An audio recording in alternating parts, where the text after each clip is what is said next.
This was my first time meeting my grandfather. Hoi Großvater. Das ist Heidi, euer Großkind. But he didn't seem to like me at all. Mach, dass du fortkommst! And my aunt had left me here. Das Kind! Nimm das Kind mit! Los, geh mit dir! Aber sie will mich doch auch nicht. Grandfather showed no sympathy. He simply shut the door on me. Großvater? He ignored me. I became a homeless orphan. So, I had no choice but to open the sheep pen and sleep with the flock. The next morning, my grandfather came to milk the sheep. Guten Morgen, Großvater. Although he still didn't acknowledge me. He gave me a bowl of fresh sheep's milk. After I drank it, Grandfather said he was going to send me away. At the church, the priest checked my health. I was perfectly healthy. The priest promised to arrange for someone to adopt me in 3 days. But for those 3 days, I would have to live with my grandfather back home. I asked Grandfather where I would sleep that night. He said I could sleep anywhere I wanted. I was happy and entered the house. But the room only had one bed. I climbed up to the attic and found a layer of hay. It seemed like a place where I could sleep. Da will ich schlafen, Großvater, mit dem Heu, darf ich? My parents passed away when I was young. I didn't know why my relatives disliked me so much, but deep down, I really wanted to be with my family. The next day, Peter came to the mountaintop to herd sheep. I wanted to play too. Grandfather told me to drink my sheep's milk first before going to play. The sun in the Alps was warm. The scenery here was beautiful. I loved everything about it. Suddenly, 2 goats started fighting. Peter raised his whip to strike them. I didn't want to see the goats hurt, so I stopped Peter. I promised to share half of my lunch with him afterward. Peter agreed to this, but he asked me not to tell Grandfather because he had heard that Grandfather was a murderer. When I got home, I felt scared. So, I decided to sleep in the sheep pen from now on. Grandfather quickly realized that Peter had told me certain stories. He explained that he was not a criminal. Du musst selber entscheiden, ob du deinen eigenen Augen und Ohren traust oder dem Gewäsch der Leute. After some time thinking it over, I realized that Grandfather wasn't bad. In fact, he was very kind. So, I chose to trust him. Gute Nacht, Großvater. Time passed quickly. Tomorrow, I will be sent away by the priest. Peter was just worried that he wouldn't get any of my lunch anymore, but I knew he also didn't want me to leave. That evening, I came home and saw a new chair in the house. I carefully asked Grandfather if it was meant for me. Für wen denn sonst? Aber du bringst mich doch morgen weg. Morgen gehst du wieder auf die Alm. Und dann am nächsten Tag auch wieder? Ja, ja. I was happy that Grandfather accepted me. This was the first time I had a real home. Soon, autumn came. Peter told me he was going to start school and wouldn't be able to play with me until the next year's holidays. I didn't want to lose my friend. I also wanted to go to school, but Grandfather didn't agree. He said I was too young and that being alone down the mountain might be dangerous. Soon, winter came and I had no friends. I spent every day at home. Grandfather noticed my sadness. So, he made a sled. He took me outside to ski.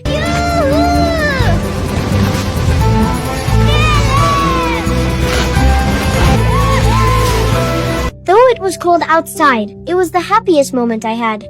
Grandfather took me down the mountain. I went to find Peter to play, and I had a wonderful day. Finally, the cold winter passed, and my aunt, who had abandoned me, suddenly came back. Grandfather hated this woman.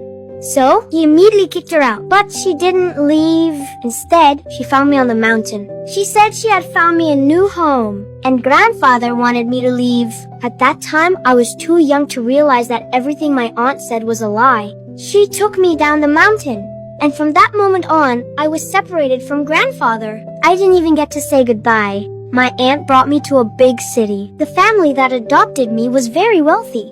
The house was filled with luxurious furniture I had never seen before. I was brought here to become friends with the lady of the house, Clara. She couldn't walk, so I pushed her around to show her the house. But while I was pushing her, I accidentally knocked over a table.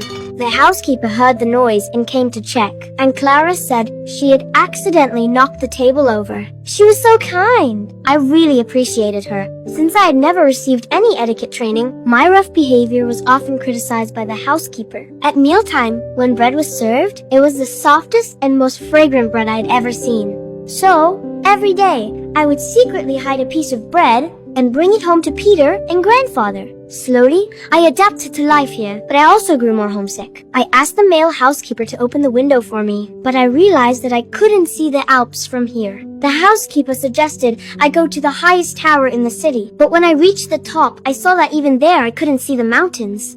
That's when I realized I had come very far from home. And because I took Clara out without permission, the housekeeper punished me. After dinner, I took off my beautiful dress. I wanted to go home and be with grandfather. I said goodbye to Clara, but the housekeeper stopped me from leaving. It was then that I realized my aunt had sold me here. She didn't care about family. She only cared about money. Clara also felt very sad. She thought I was leaving because I hated her. But the truth was, I missed grandfather too much. I even called out for him in my sleep. The next morning, Clara didn't come for breakfast. I knew she was still upset, so I tried to comfort her, and she asked me to never leave this place. After that, we returned to our normal life. Clara's father finally came back, and the housekeeper immediately reported to him.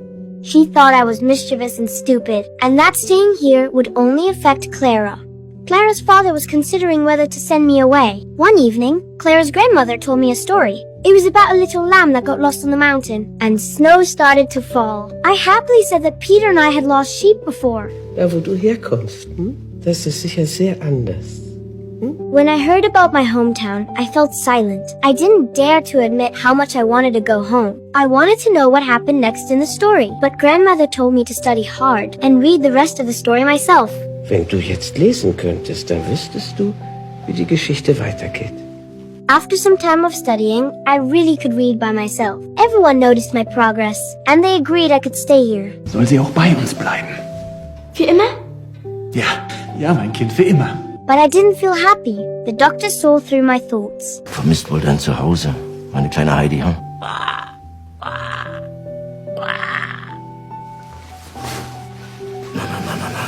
Na, komm. Na. Wird alles gut.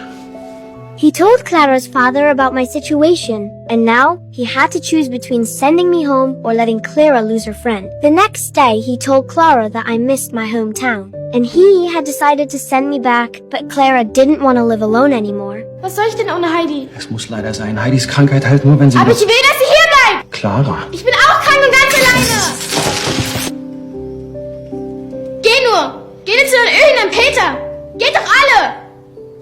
Tinette, bring mich sofort in mein Zimmer! I wanted to say goodbye to Clara, but she didn't want to see me anymore. I knew she was very sad at that moment. So, before leaving, I gave Clara a wooden sculpture as a keepsake of our friendship.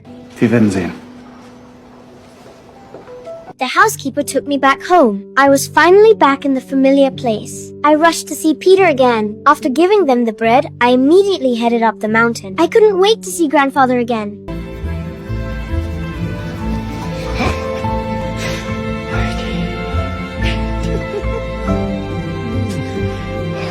Everything here was so familiar.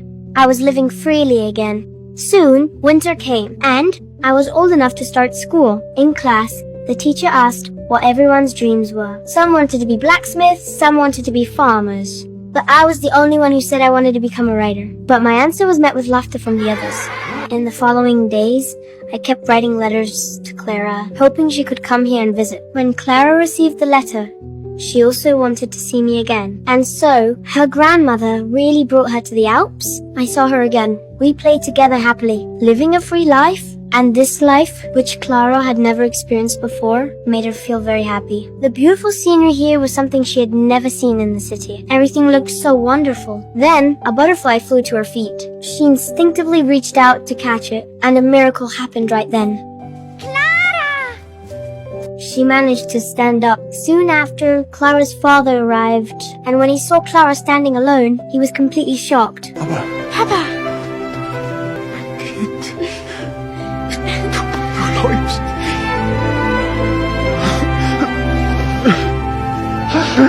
Verzeih mir bitte.